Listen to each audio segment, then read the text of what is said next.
Treasure hunt. I'm going to take you on a modern day treasure hunt. This isn't a game, it's for real treasure. This is the General Archive of the Indies in Seville, Spain. It was the internet of its time. The Spaniards were freaks about record keeping. If something got shipped to or from the New World, there's a record of it here. That included the Nuestra Señora de Atocha. She went down in 1622 with 40 tons of gold and silver and 70 pounds of emeralds. Mel Fisher found her in 60 feet of water about 40 miles off Key West, Florida in 1985. It's the most valuable shipwreck ever to be recovered. This is Mel. He was quite the promoter. Thanks to Eugene Lyon, Mel knew where to look. Lyon did all the research at the Archive of the Indies in Seville. That included a manifest of what the Atocha was carrying and a ballpark of where she went down. This is Eugene. Here's the modern-day equivalent of the Archives of the Indies at Seville. It's the Registry of Charitable Trusts in Sacramento. Charities in California get plundered all the time. This website shows who they are. With a little patience, it can also show you how they're getting plundered. This is a story I wrote in 2016. It's titled The Nonprofits of Mendocino County. It shows how the charities in my hometown are being plundered.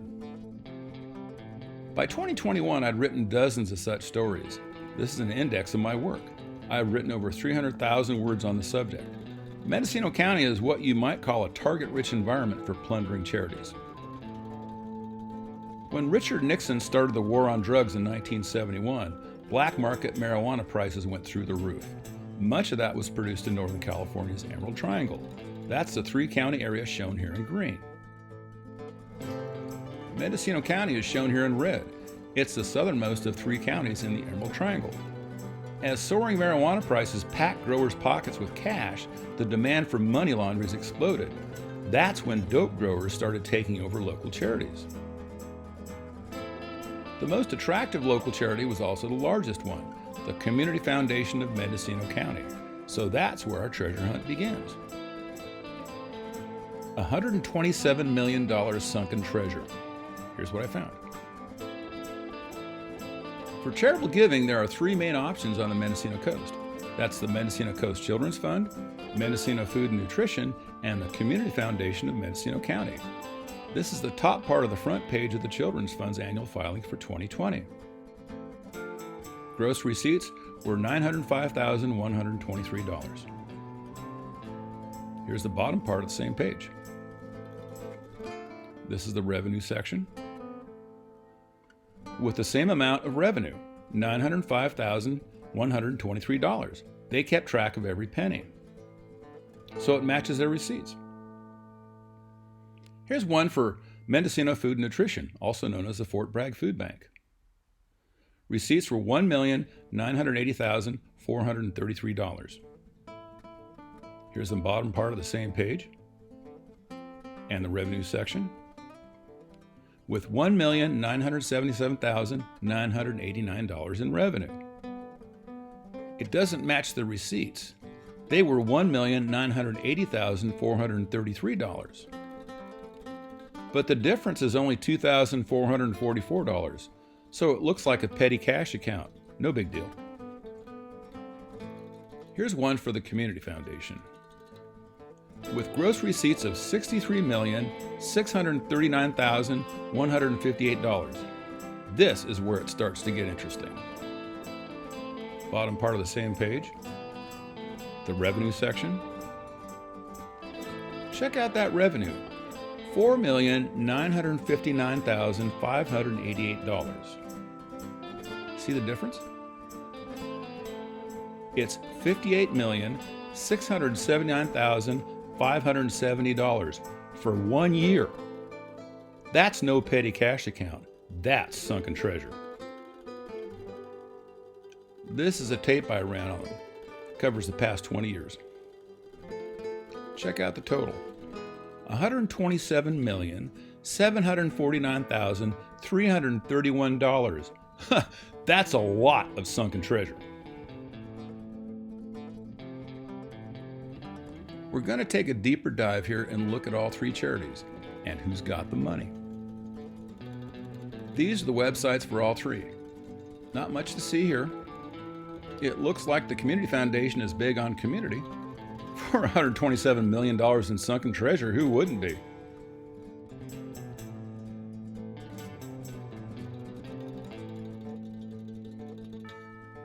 Here's the Facebook focus for all three. The Children's Fund and the Food Bank are big on work. The Community Foundation's big on money. I'll say.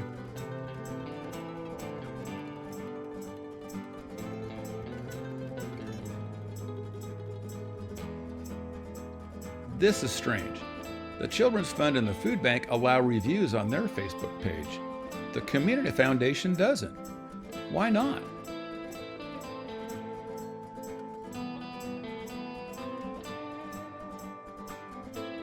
Location, location, location. The Children's Fund and the Food Bank are here on the coast. The Community Foundation is over the hill in Ukiah. That's an hour and 15-minute drive from here. Here's a look at who's in charge and what they make. That's Annie Liner on the left. She runs the Children's Fund without pay. Amanda Frasia runs the Food Bank for minimum wage. Megan Barber Allende runs the Community Foundation for $126,495 a year. Get a load of that Cheshire Cat smile. And here's the latest financial statements for each of those charities. The Children's Fund is at $750,000 in net worth. The Food Bank is at $1 million, and the Community Foundation is at $45 million. That doesn't include the $127 million in sunken treasure. Now we're going to look at some pie charts to see how that sunken treasure grew over time. This is for 2001 through 2010. There's no sunken treasure for the Children's Fund. It was less than 1% at the Food Bank, but it was 9% at the Community Foundation. Here's the same pie chart spread for 2001 through 2016. No sunken treasure at the Children's Fund or at the Food Bank, but check out the pie chart on the right. Half of the Community Foundation's money was turning into sunken treasure by then. And here's the same pie chart spread for 2001 through 2020. There's no sunken treasure at the Children's Fund, and there's very little at the Food Bank. But get a load of the Community Foundation's sunken treasure. 2/3 of their receipts wound up in Davy Jones' locker. Now we're going to look at some pie charts for grant efficiency. This shows us what kind of grant overhead each charity has. For 2001 through 2010, each charity had no more than 10% grant overhead. So, for every dollar it took in as revenue, 90 cents went out to needy recipients in grant money. Here's the same spread for 2001 through 2016. The Children's Fund and the Food Bank were under 12% for grant overhead, which is still pretty good. But check out the Community Foundation. They're at 40%, and again, that doesn't count the $127 million in sunken treasure. And here's the same spread for 2001 through 2020. The Children's Fund and the Food Bank were under 13% in grant overhead, which still isn't bad. And look who pulled back. The Community Foundation must have had second thoughts about what it was doing and pulled back to 32%. We'll get into why that might have happened later. $127 million in sunken treasure is worth protecting. Here's how the Community Foundation did it. I ran my first story on the Community Foundation in December of 2016. It was called Naughty and Nice and was a recommendation for which charities local donors should support. The Community Foundation wasn't one of them. I hadn't caught wind of the sunken treasure by then, but for them, I was getting too close for comfort. That story wound up in the local newspaper. This is the Anderson Valley Advertiser. It was described as informative. Notice how the editor avoided mentioning the Community Foundation? It's kind of a third rail around here. That's one way of protecting $127 million sunken treasure. Here's a pie chart spread for the Community Foundation and their grant overhead. One possible explanation for that improvement after 2016 is my story's appearance in the local newspaper. After that story ran, the Community Foundation started pushing back. This is an article on their website from August of 2017. The subject of that article was a violent thug named Ann Darren Arvila. The Community Foundation promoted Arvila as something she pretended to be a filthy rich donor. I'd crossed swords with Arvila before. This is a story I wrote in response to that article titled The Vermilions. It's about violent thugs and those who enable them. And I brought the receipts. That story got published in the local newspaper too. It was called a ripping yarn and even got read on a local radio program. These are 4 different restraining orders showing what a violent thug Arvila is. All of these restraining orders were for the protection of women smaller and younger than Arvila. The last of them resulted in a criminal conviction against Arvila for battery. I ran all of these in my story. The first of these restraining orders involved a break-in where Arvila hired a locksmith to pick the lock to my home and give her a key. This is the work order she signed. I ran this too. Here's a photo I took when I showed up with the locksmith to get into my home. That's Arvila. She was under a court order to stay away from me. She didn't mind breaking into my home, but she didn't like getting caught. I included this photo in my story. I even made a tape recording of the encounter. This is the first time it's ever been published. So here goes. And Darren, I want to remind you that I'm running a tape. Yes, and you absolutely do not have my permission to run a tape. And Darren, we are prohibited from contact by court order. At all. There is a court order that you are not to be. And Darren, that is not correct. You are not allowed on this That is property. in the court order. You are not allowed on this property. You are not allowed on this property! Get out of here! Get out of here! And Darren, I'm Get running a out of tape. here! Could you please, I want a statement to this. I can't handle this. Get out of here! Get off of this property! And get that fucking tape off! Bastard! And return the flying fish and put my property out here! You fucking thief! Out of here! Judy, I'll walk you in. Ah! Would you be more comfortable in the car? I'm going to deal with it. This is not normal behavior. I need to get, the only phone I have is in the living room. Come in here. Come in here. Get out! Get out of my house! Don't you dare go in there! I can't And call the you police. do not have my permission to tape me! And Darren? It is illegal! And Darren, It is illegal, and don't try to be so nice with Mr. Calm when you're such a bastard! Out of here! Get out! You have no shame, bitch! I'm not doing anything. You have no shame! Shame for what? No shame! Get out of here, Scott. Here's a financial declaration from Arvila that's never been published before. It shows that she's about a hair's breadth from living out of a shopping cart. I got this as part of a lawsuit against her in 2002. I used it in another lawsuit against her in 2009. I won both of them.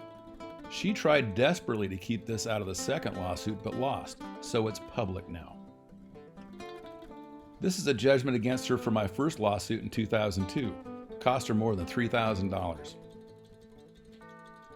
Here's a judgment against her for my second lawsuit in 2009. I only got $100 for it, but nailed her for invasion of privacy. I ran both of these judgments in my story. After the Vermilions ran in the local newspaper, the Community Foundation had second thoughts about promoting Arvila on their website. The article about her stopped appearing in their index of stories about donors, but it's still on their website. Here's a pie chart spread about how the Community Foundation's sunken treasure grew from 2001 through 2020. Having a violent thug like Arvila around didn't hurt that growth. Here's a screenshot of the Community Foundation's website today. It lists some of their partners. And one of them is Arvila.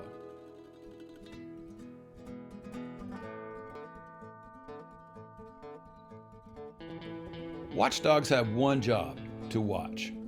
$127 million in sunken treasure at a local charity is something to bark about. especially when that charity partners up with a violent thug like Arvola. So I ran a link to my story on Google Reviews for the first time ever. It also appears as a video on YouTube. That's for the first time ever as well. Ahoy, Captain! You might recognize that phrase. It's on the back of the package for a game I invented called Piratiere. It's called the Game of Outrageous Fortune. Sold about 100,000 copies. It's been out of print for 20 years, but you can still find it for sale on eBay. I've been tracking Piratiere game sales there for the past 4 years. That black horizontal line is what they sold for new. So used copies are selling for more today than new copies ever sold for 20 years ago. And the trend is up. The market for new copies on eBay is even better. That horizontal red line factors inflation. The trend is up here too. Mendocino is known far and wide for its fine artists. You can see how Mendocino paintings are doing here, not nearly as well as Piratiere games. Many of those people were dope growers posing as artists.